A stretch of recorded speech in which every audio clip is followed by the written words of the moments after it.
Baada ya muda, Maria alianza kugundua kitu. Hakukuwa na tukio jipya lililotokea maishani mwake, lakini aligundua alikuwa anachoka sana na watu. Sio kwa sababu watu walikuwa wabaya, bali kwa sababu moyo wake ulikuwa kwenye ulinzi muda wote. Alianza kujiuliza, kwa nini kila mahali naenda nahisi sipokelewi? Ndipo polepole alianza kuona dalili. Moja, anachukulia mambo kawaida kama kukataliwa. Mtu akipita bila kumsalimia, moyo wake unasema amekwepa. Mtu akikaa kimya, anahisi amekosea.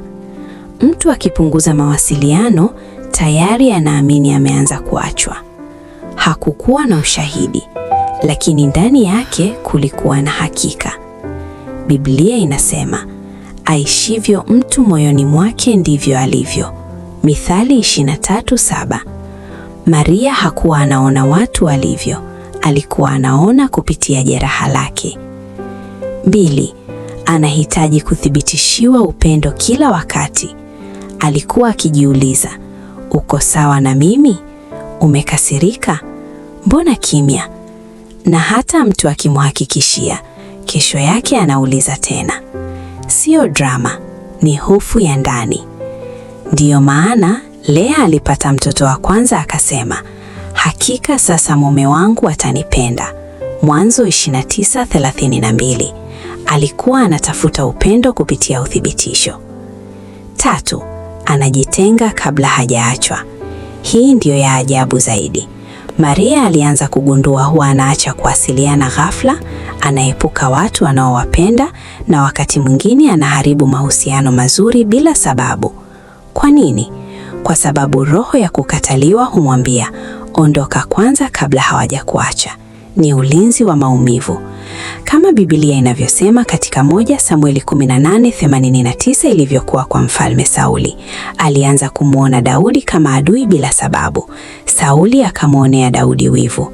1 Samueli 18:89. Hofu ilimfanya ashambulie kile kilichokuwa baraka kwake. 4. Hujilinganisha sana. Kwenye mitandao ya kijamii, Maria alijikuta maisha ya watu yanaonekana bora, ndoa zao zinaonekana zenye furaha, kazi zao zinaonekana zinafanikiwa. Na kila alipolinganisha, alijishusha. Roho ya kukataliwa hukufanya uamini wewe ndiye pungufu. 5. Huwezi kupokea upendo kikamilifu. Hii ndiyo dalili kuu. Mtu akimpenda haamini. Akipongezwa anadhani wanamfariji. Akichaguliwa anahisi ni bahati tu. Ndani yake kuna sauti, wakinijua vizuri wataniona sifai. Hata Maria Magdalena alipokutana na Yesu alishangaa kupokelewa, kwa sababu mtu aliyebeba kukataliwa huona neema kama kosa. Ndipo Maria alitambua tatizo halikuwa maisha yake. Tatizo halikuwa kwa watu wanaomzunguka. Kulikuwa na jeraha lililokuwa linaamua tafsiri ya kila tukio. Na huenda na wewe pia umeishi maisha yako ukirekebisha mazingira, wakati Mungu anataka kuponya moyo. Ndipo Maria alielewa kitu. Maisha yake hayakuwa yanaharibika kila mara. Alikuwa anayatafsiri kupitia jeraha. Watu hawakuwa wanamkataa. Alikuwa anaogopa kukataliwa kabla hakijatokea. Na ghafla akatambua, amechoka kuishi akijilinda badala ya kuishi akipendwa.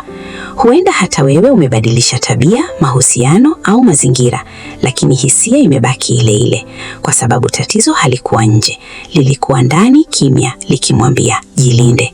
Lakini Mungu hahukumiwi na kuta ulizojenga. Anaponya kilichokufanya ujenge. Katika sehemu inayofuata tutaona si tu dalili, bali jinsi moyo unavyoanza kupona pale mtu anapoacha kukimbia na kuanza kukubali kuponywa. Karibu tuendelee pamoja katika chaneli hii ya Elroy Rema.